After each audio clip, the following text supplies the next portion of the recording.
This video covers a general overview of the HP DesignJet T2600. Starting at the back, there's a 100-page stacker, which is the default output. In front of that, the originals post-scan come out.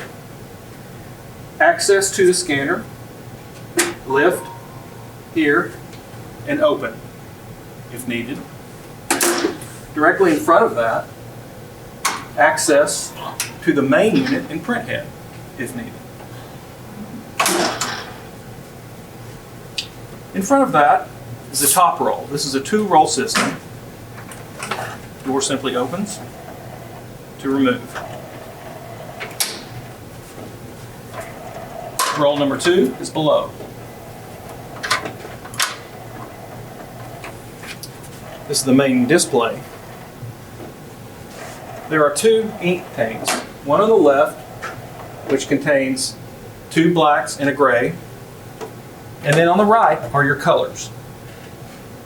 Directly behind the display is the power switch.